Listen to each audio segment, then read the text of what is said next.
Welcome to an episode of Potion Sword Run. In this episode, we're going to talk about Smash JT taking the Silent Hill 2 controversy to the extreme, turning to trans bashing for views. But before we begin, again, do not like this video. I am still wanted for stealing my neighbor's cats. They keep on knocking, and I won't let them in. Smash JT has finally found his lane, and that is being a political SJW, fighting the culture wars in order to get his views. And it seems to be working out for him, but the latest blew me out of the water.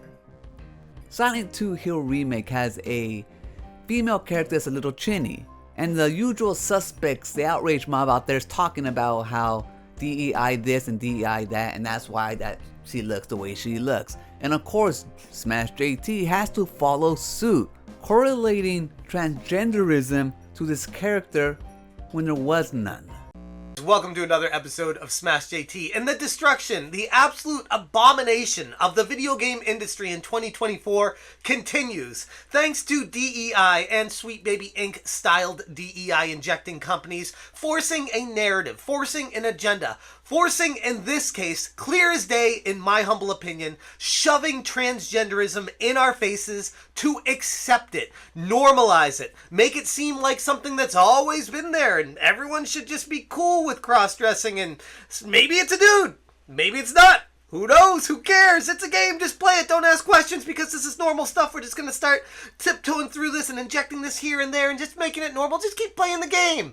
Gamers aren't having it. Let's talk about how Silent Hill 2 is a complete abomination.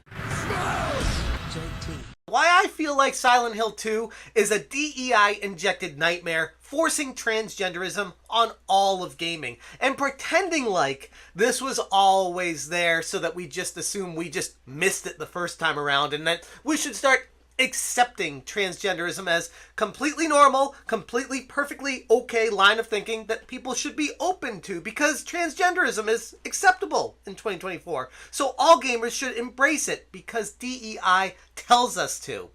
I don't think that's how this is going to work though. And that's the thing that Smash JT is finding out. He's gonna have to keep up with this outrage, one-upping himself each video. Soon enough, people are gonna get bored of the same old this and that. So then he has to move on to something else, and of course transgender rights and all that is the latest rage right now, being against it specifically. So Smash JT has to follow suit and transgender bash for some reason. But in this case it makes no sense because she is not transgender in the game. Just because she has a bigger chin makes her transgender? He's implying she looks like a man and because of that she's transgender? So anybody out there that doesn't look feminine is transgender? All these actual women out there? Smash JT looking the way he does, talking about other people's or even game characters' appearances is laughable. Looking like Milhouse from The Simpsons. It's sad to see the depths that Smash JT has to go to in order to keep up this grift that he's doing.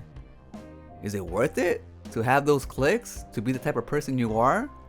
Bashing on trans people for no reason? Like, what did it do to you? Not even that, like, what did this character do to you? What did this character do to you to make you see transgenderism in it? And then make a whole video bashing about it? When there's like no correlation at all.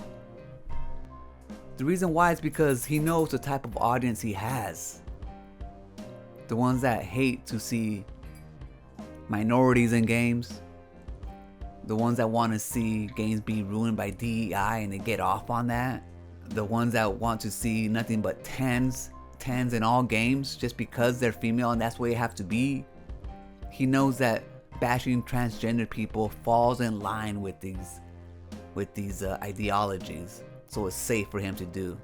But when other people look at it like normal people, even me who dabbles in this stuff, you know, who gets things, because I make stuff on DEI too. I don't want, you know, crazy weirdos that are not stable making video games, but not all people are like that.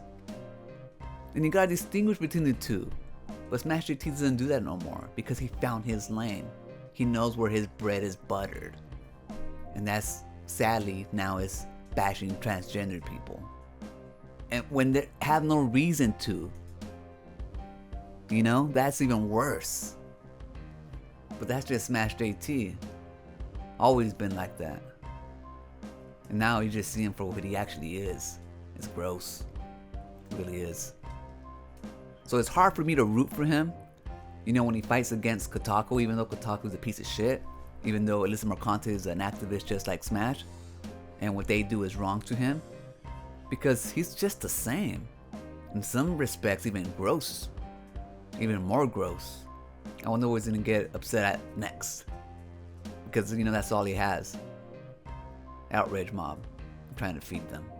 That's gonna do it for the episode. I'll catch you guys on the next one. Peace. Watch better content, guys. Seriously, watch better shit out there.